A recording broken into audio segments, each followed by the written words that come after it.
And we are live, and it is a good afternoon, everybody. Daily Ticket, Brace Jon Jansen on a feel-good Tyrese Maxey 51 performance Friday. 51-point performance Friday. There you go. Just to let kind you of amazing know, that it's a feel-good Friday after the Joel Embiid news, and we still have a feel-good Friday because thank the Lord for Tyrese Maxey. Thank you. let me go ahead and hit this real quick, and we're going to get right into everything. We're recording a little early here. If you're listening to this on The Gambler, it is because I have a Philadelphia Wings game tonight. So I got to head down to the Wells Fargo Center a little bit later. And so we're recording a little bit early here, but we're going to give you all the best insight and information. Of course, hit the DraftKings card on all things NBA. Who knows? Maybe even Jon Jansen has some college basketball picks for us after yesterday's. Oh, I don't want to talk about yesterday.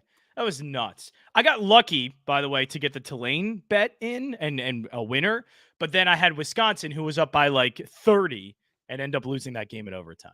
Brutal. Well, here's what I know. College hoops, extremely difficult at this point in time. It's Just so have hard. to look at the numbers, look at the upsets in January alone. Top 5 teams losing to unranked teams. It's something that we've never seen in the AP poll history. It's outrageous how hard college hoops are. But shout out to our guys, Ryan Coyle. He gave me some Ivy League winners. He had a winning night last night. And Joe Tanzi, who continues to pick winners as well. So a lot going on there. We'll go ahead and hit on everything as far as college hoops are concerned. Again, only some Ivy League. But tomorrow's a big day. Woo! Tomorrow is a monster day for college hoops. There's 3 games that featured 2 top 10 or top 25 opponents, one including Duke and UNC top 10. You got, I believe, Houston and Kansas and Kentucky and Tennessee, maybe. But yeah, anyways, Kentucky, we'll hit the college. Tennessee. Yep. DraftKings Sportsbook, we're getting our odds from. Let's open up with what took place last night. You'll hear from Sean Bernard a little bit later, but Jon Jansen, you brought up Joel Embiid. Let's put him to the side because I don't know. Do you know? Have we learned anything? We learned it's maybe a meniscus tear because now it's just a meniscus injury, according to Shams, which is so weird that he changed that. But yeah, we know meniscus. We know it's going to be evaluated over the weekend, and we'll get a timetable hopefully by the weekend. I would say probably though you're not seeing him till like after the All-Star break. I would imagine. Yeah, sounds about right, which I fully expected. Of course, with all the delay, and we talked about it yesterday, that did not sit well with anybody. But it's Joel Embiid, and this is what we deal with every single year. I love him. But yeah, I think Bernard put this out. This is his 4th meniscus injury, 2 for this knee, I think now. So yeah, I mean it's what you're gonna have to deal with. But I do want to point this out, and we'll get to Maxey in just a second. What Sean Bernard said yesterday really hit me, and we put it on socials, and it got a ton of play. Joel Embiid might be the most unappreciated athlete in Philadelphia history, especially at his level, because this guy doesn't come around often, and for any franchise. And like, he's not tearing his meniscus from bowling. He's not tearing his meniscus from going down to Lucy's hat shop for the opening. He's not tearing his meniscus from partying in Atlantic City. He's tearing his meniscus for playing for the 76ers. He's diving all over the floor. Dude's a beast, and he deserves a little bit more love and appreciation. A hell of a lot more, in my opinion. So as much as I open up and I just say, here we are, and it's like, oh, we've been through this. You know what? Like, maybe I need to check myself on that. And I'm glad I did catch myself, because this dude is out there terrorizing the league for us in Philadelphia. Every franchise would dream of having a guy like Joel Embiid. And he's been playing for us for years, drafted in 2014. We've been through it thick and thin with this guy. We could do a little bit more appreciating, and I put my hand up in the air on that. Yeah, I mean, look at all the recent like 1st-round draft picks of guys that aren't even close. Like Zion Williamson was supposed to be an amazing first overall draft pick, is what I meant. And yeah, he's been good, but none of them have been Joel. The fact that they got him in the 3rd round, I know it took a couple of years, obviously, when they drafted him, but I mean, 3rd overall to get a guy like that to be one of the top 5 to 7 best players in the NBA, and you can consider maybe the best from the past 2 years. Yeah, that should be appreciated. Now, to be really appreciated even more, there's got to be playoff success at some point, but I do think there needs to be appreciation for what he's done. All right. I'm glad we got that out there. We'll keep everybody posted on anything at Fox PHL Gambler. Be sure to follow us on all social media platforms, including TikTok. Nice. TikTok. Yeah. Sean Bernard is killing everything for us. All right. At Sean_Brace on Twitter. Oh, wait. No, not yet. What is it going to be next? At _Sean Brace? Wow. Didn't even think is about that the next one? You got to keep the underscore. Yeah. Sean Gambles. Sean Gambles? Ooh. Oh, I'm going nice. full-fledged, just nothing but picks. I'm going to turn into a tout. My next handle will be nothing but a tout. Yes. I actually like Follow me on my Discord. Idea. You should be doing this anyway. Even if you get _Brace back, you need to be doing this. Sean Gambles. With that being said, because I was going to start a different account where, look, I want to give one pick every day from here on out, 365 days a year, and add that up and see what happens. Because right now, going into last night, let's talk about the 76ers and the Utah Jazz. Just so you know, Sean Bernard and I were communicating. Did not bring this to your attention. Yesterday, rolled into yesterday's NBA segment, 6 straight winners. I give you one pick. That's what we do. Our best bet, NBA card, one play. It's not to say that's the only play I play, but bottom line, it's the one play that we recommend. Sean Bernard does it at the end of every picks and roll. So do I. Jansen does it as well when he's rolling with us. 6-0, 6 straight winners I've given you. Yesterday, I said the Utah Jazz, but the caveat was we didn't have the MAXEY news. If he was out, I was all in on the Jazz. He was in. I cashed out because I had it. Look, I took a $6 loss, whatever it was. Cashed out, flipped it, put it on the Sixers, had him on the money line. Bang! Nice. Hit that last night. Well done. And even parlayed a little Oregon Ducks into my play as I saw Beef have that. So I was out late. Yeah, USC's not doing well. USC's not doing so hot. So was able to parlay a little Ducks. But 7-0, 7 straight winners. We keep the NBA fire rolling hot. We'll give you that play at Picks and Roll a little bit later with Sean Bernard. But again, last night in a unbelievable performance, Tyrese Maxey, on the day that he was named to his first All-Star team, goes for 51. He was unconscious. He had multiple wow moments. My favorite thing is this. Like, dude understands the moment. He understands what's needed.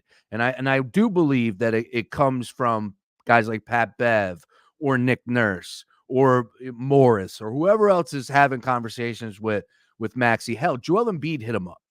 Joel Embiid hit him up yesterday to congratulate him. So I don't know. But I do know this. There's been Pat Bev video out there from his podcast where he got in Maxey's ear like, yo, young fella, we need you. No Joel Embiid. Like, people are saying you need JoJo to do big things. Show him what you got. 51 points without Joel Embiid and put an end to that losing streak. And just like that, Sixers fans, you're back to believing again. Maxey is unbelievable. And you should even open up about this because you know where I was. I thought Maxey would make a gigantic leap this year and a guy that we can rely on being the ball handler and doing good, right? Like raising his game. Never did I think he was going to be an all-star. Credit to Sean Bernard. He did. Dude, this is insane of a jump from what we're seeing from Tyrese Maxey. You want to talk about draft picks and the value, 21st overall to, dude, you're not supposed to be drafting all-stars at that spot. No. Maxey deserves so much love, man. He does. And you're right. I got it wrong. I didn't think he could be a ball handler, but he's done it in a variety of ways too that I just find it amazing. He's great off the ball. He's a great 3-point shooter. He was getting to the rim last night, making some amazing plays at the rim and finishing well at the rim. So it's been all over the place. He's been so good offensively that he's been able to impact in so many areas. And I find it amazing that, Jalen Brunson, the game before, and everybody's going nuts on NBA TNT. Jalen Brunson just puts up 40. Knicks win their 9th straight. Everybody's talking about Brunson MVP. This guy's amazing. And for Maxey to go out and get 32 in the first half, it's like the scoring has just been amazing in the NBA. But Maxey, in that, with that, has become one of its best scorers. That's amazing to me. Maxey legitimately is a top 15 at least scorer in the NBA with room to just continue to grow this. We don't know what would his scoring be like. Obviously you'd have to have some other pieces around him, But if he was just the primary scorer, how much could he score? How much could he continue to up his game in the offensive end? It's crazy to just see, how much of a jump he's made, how elite he's become as a scorer, and how much room there is actually to grow there. Obviously, you want him and Embiid together, but Embiid there, because Embiid's a volume scorer and Embiid needs volume shooting. He's kind of taking a bit of a backseat. He's not taking as many shots as a primary scorer would, and he's still able to just knock down efficiently 3-point shots. Starting off 6 for 6 in that game is wild. Starting off 11 of 15 from the floor is wild. It's the efficiency. It's being able to be the secondary guy and still put up this high output of scoring. And 51's just that's a crazy number. I don't know if we appreciate it as much because we've seen 60s and 70s and 40 points just seems like the new 30 points now in the NBA, but still 51 is a heck of a number. It's wild. On the road in Utah. On the road in Utah. Yeah. Utah's been a pesky team. They've turned it on as of late. Again, not really finding those victories in my opinion, but still have some decent talent. And dude, playing on the road in Utah with that elevation, I know Maxey was fresh because he hasn't played, but that's not easy. And they went out to Utah and got a huge, huge victory. Once again, last night, 127 to 124. Box score reads as follows. Tobias with a pretty good night. Don't want to sleep on Tobias. Just 28. A monster game from him. 13 to 21 from the floor. 0 for 5 from downtown. Did a little of everything, though. Couple assists, couple of rebounds, 7 assists, to be honest. That's a pretty big number there. 28 points once again from Tobias. Kelly Oubre, which I believe Sean Bernard went over. We'll find a little bit later in his player prop. I know that he had that. Finished with 16. I don't think it was 16 and a half. I think it was 18. Wow. All right. So it stayed under. 6 of 14. Not the best night shooting, but again, provided value. Couple big shots from downtown. Let's see who else. Pat Bev played well. Pat Bev just running the floor, commanding, taking what they were giving him. And we've seen him being aggressive, drive to the rack, dunking it at times. Like, he's really performing well. Mo Bamba with 18 minutes of play. Ferk with 13 minutes of play. A pure team effort on the road. By the way, get Mo Bamba off the floor. That guy's not an NBA player. That guy stinks. Mo Bamba. Yeah, I don't know if anyone's made this joke, but it's more like no Bamba. No Bamba. No, thank you. I don't need that. Utah Jazz are actually 29 and 21 ATS this year, 24 and 26 on the season. They've lost a couple straight, but again, pesky team to keep your eye on. So again, Sixers, nice victory there. And now I think, are they done or what do they got going on here? I apologize. No, next game is home. Ben Simmons, he's not playing. It's tomorrow against Brooklyn, and we don't have a line yet on DraftKings Sportsbook, but there's no way Ben Simmons will be playing in Philadelphia. And I heard Allah make that comment yesterday on the broadcast, which was tremendous. Nice work by Allah on that one. All right, putting the wraps on the Sixers performance last night. Again, Tyrese Maxey on the mic, iHeartRadio Zone. Tremendous job last night, young man, and much deserved All-Star nomination. And I'm so excited and proud to be a fan of his and pull for him. And we were in small part in the Tyrese Maxey Foundation. And we're trying to do more and more to help get his message out. But man, he's doing everything that he needs to be doing. He don't need anybody's help. Unbelievable. No. And also, I mean, this is time to shine. Like, Embiid's going to be out. The Sixers haven't been good with Embiid out. I think the record is like 3-9. It might be, I mean, obviously the win last night. So that record still, though, is way below 500. They don't do well in these games. So look, this is Maxey's time to step up and to have, obviously not 50-point games, but he's going to be their primary scorer and he's going to have to consistently do this. So it'll be fun to watch. I'm not saying he can or he won't. It'll just be fun to watch. I think him now being the primary scorer, and I think he's going to end up showing up big here in the next few weeks. All right, let's stay with the NBA. And I guess there was a report yesterday from an LA reporter out there talking about how LeBron James could be possibly traded. Look, I never buy into these sort of things, but I guess I'd ask you, knowing what we know about LeBron James, Do you think he wants to remain in LA? Do you think he wants to go somewhere else? Do you think it's more important to him to win versus getting his son to play, staying in LA, doing the movie thing? Or what is it for LeBron at this point in time? Is there any chance that he does not finish his career with the LA Lakers? I think there's a chance for sure. Okay.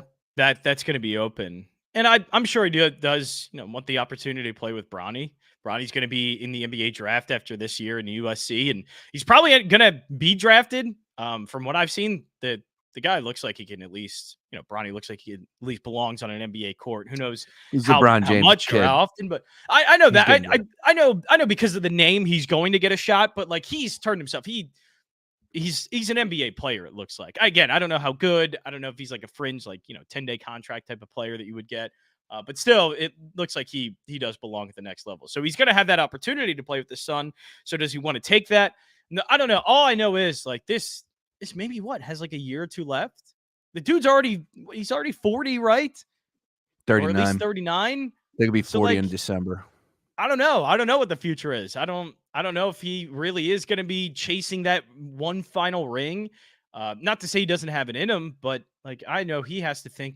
He's more thinking, when is this going to be over than how am I going to end this? Like it's just it's more to me thinking like I'm going to be out soon, and maybe that means he's kind of open to anything. He doesn't know what the last year or two holds.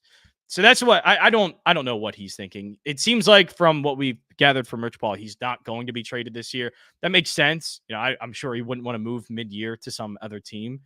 But when the offseason comes around, who knows? I don't have a clue, and I'm sure he's open to everything too.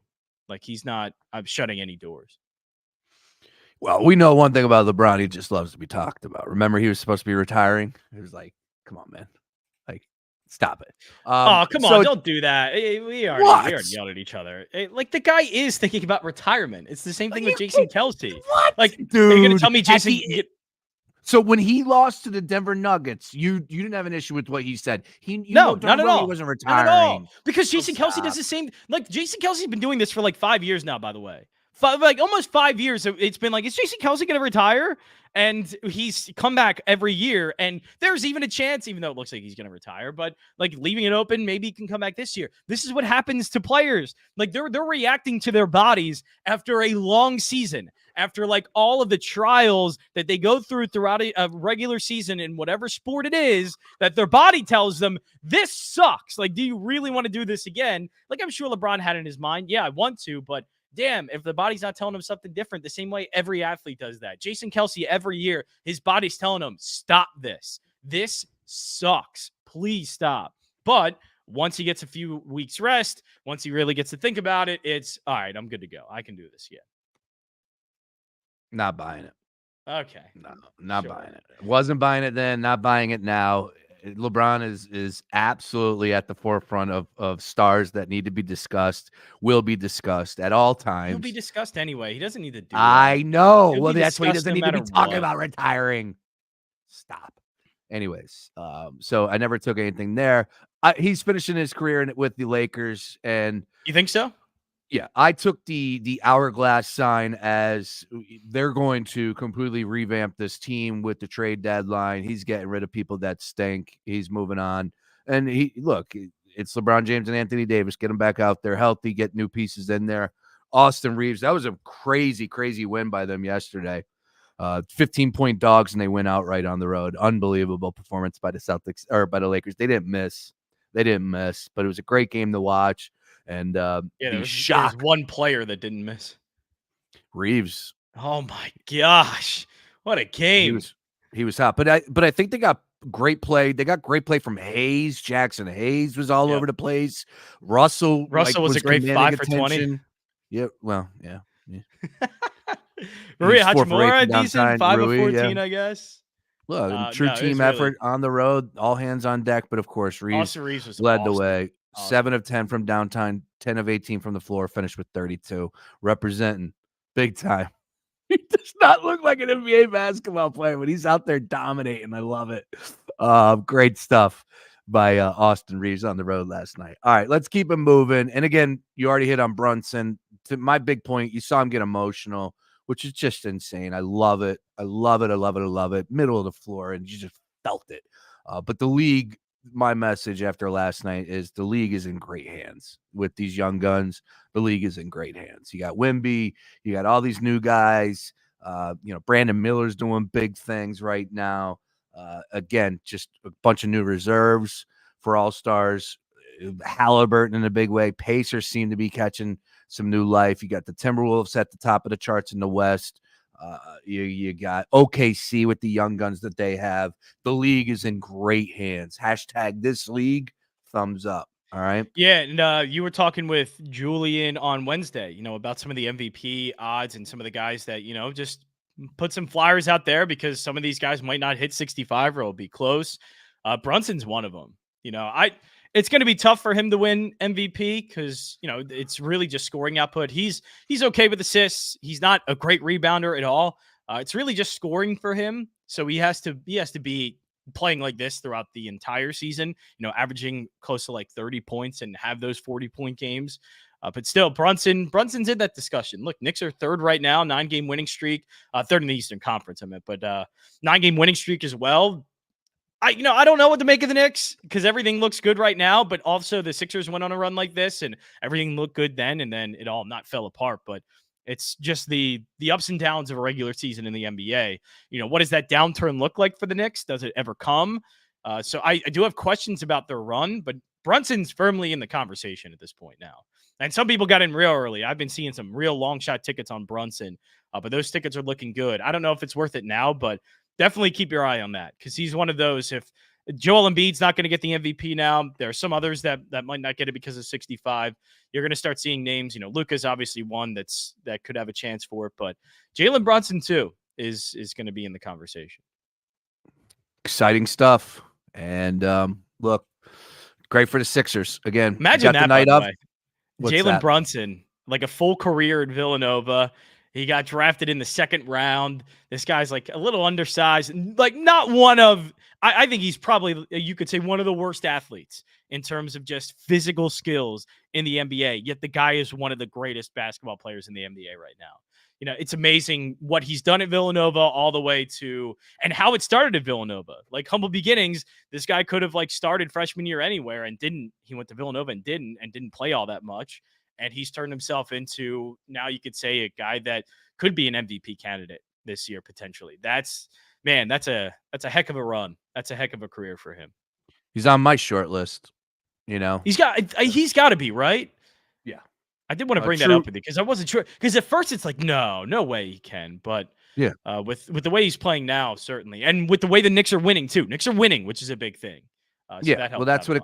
Again, there's two conversations with that market, with that award, right? It's who can actually win this and who should be on the list. And he should be on the list. Can he actually win it? Well, how does he win it? They got to win. They got to be the 1 seed.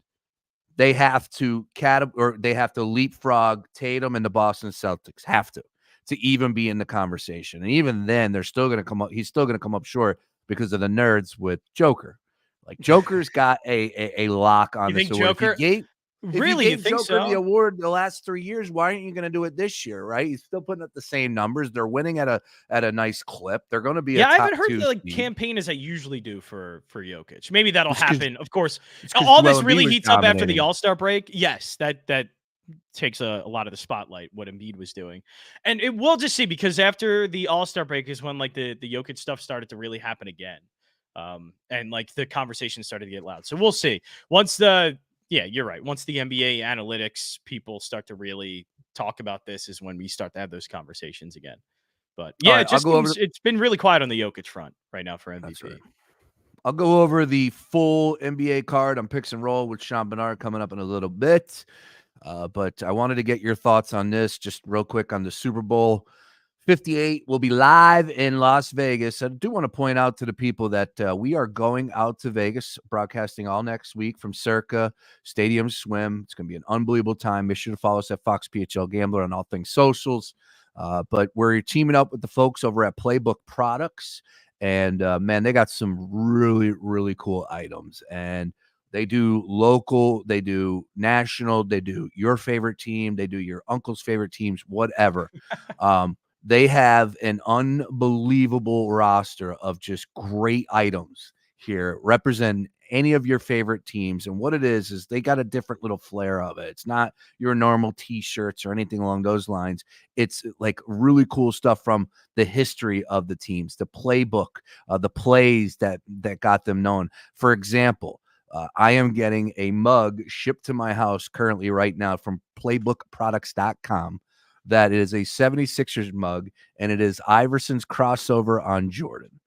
And it was, it's a Ooh, throwback, good and it's got the one. exact play drawn up, X's and O's, so you see who's on the floor, the names, AI with the shimmy shake, boom, the crossover, the two-pointer from about 18 feet out, 20 feet out, and then it's got Iverson crossover on Jordan. I'll tweet this out. It is strong. It's got you the final score. Bulls ended up beating the Sixers 108-104. Took place at the Core State Center. Playbookproducts.com. Check them out. I'm telling you right now, perfect for that last minute gift, perfect for those stocking stuffers, perfect for, I don't know, ladies out there, you want to buy something for your man for Valentine's Day? I'm telling you, he would love this. Playbookproducts.com. Even women, guys, listen, you know, he's got a sport fan, you want to buy that. And great turnaround too, Jansen, because I saw someone on socials at Playbook Products where this lady was pumping out a video of her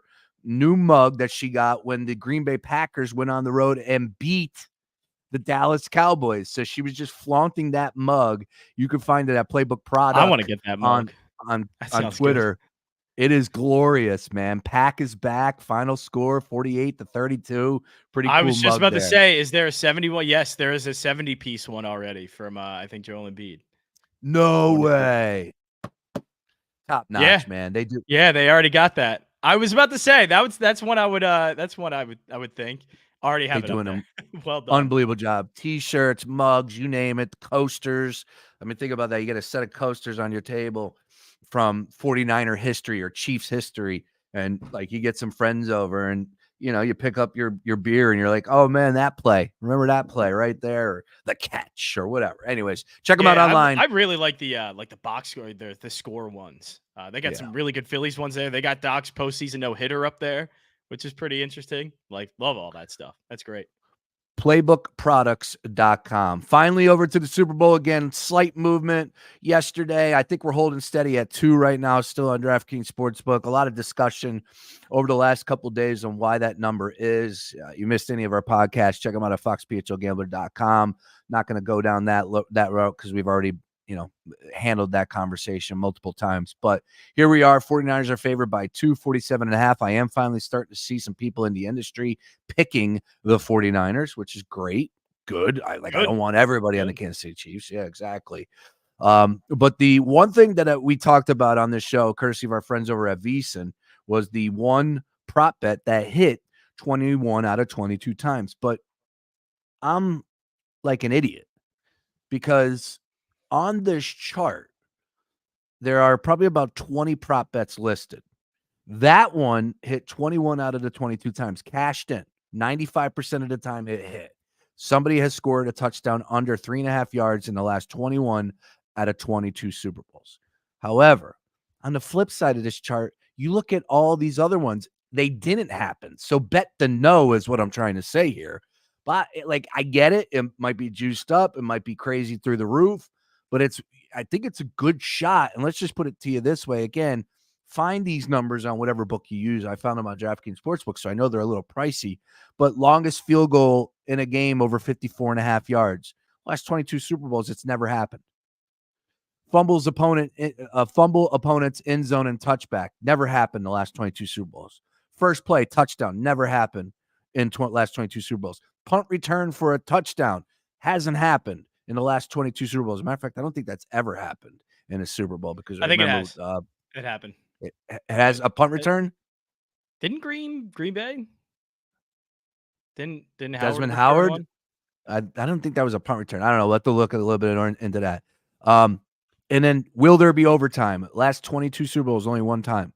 Teams combined for over 900 yards. Last 22 Super Bowls, only once. Will a quarterback have a reception? First play turnover. Both teams scored 35 plus points. Like, these are the things that you should go off of and look and say, you know what? Hasn't happened in 22 out of, or 21 out Well, of the yeah. So 22 there years. hasn't been a punt return for a touchdown, but Who returned it last year from the Chiefs? He almost scored. Kadarius Toney? Toney recorded the longest punt return in the Super Bowl. Correct. He went over that prop last year.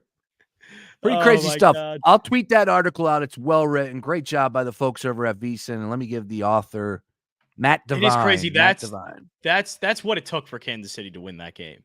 Stuff like that. I mean, Kadarius Toney had the longest punt return in Super Bowl history, and it was stuff like that that helped Kansas City come back and win it. That's crazy. Yeah. They should have won that damn Super Bowl. Sorry, Should I hate to bring that up like a year later, but they should have won that. Great stuff as usual. J. Jansen 3-4. What's on tap for you, sir? What's on tap for me? Yeah. I don't know. Movies, maybe. Sounds about right. I don't know. It's a quiet weekend because it's Vegas after that, and we hit the ground running too. Monday, Yes, we get everything ready to go for it. Then Tuesday, you said day one. Like, you just start texting me yesterday. I'm like about to go to bed too, and you just start texting me day one. We're going to the Strip. I'm like, whoa, day one. We're gonna do it all day one. All right, sounds good. You just threw that on me like late at night as the Sixers are on and MAXEY's scoring 51. You just throw out day one. We're going to the Strip. We're doing it. Can't wait. We're gonna hit the ground running as soon as we get there. Yep. As soon as the wheels of that plane hit touchdown in Vegas, we're off and running. Content machines for the folks over at playbookproducts.com. Can't wait for it. Jon Jansen, great stuff. Don't go anywhere. Daily ticket rolling on. Picks and rolls. Sean Bernard will hit on the all 10 NBA games. And, of course, talk a little bit more about the great MAXEY performance from last night. Masterful MAXEY performance. 51 career high on his first nomination as an all-star. Don't go anywhere. More after this.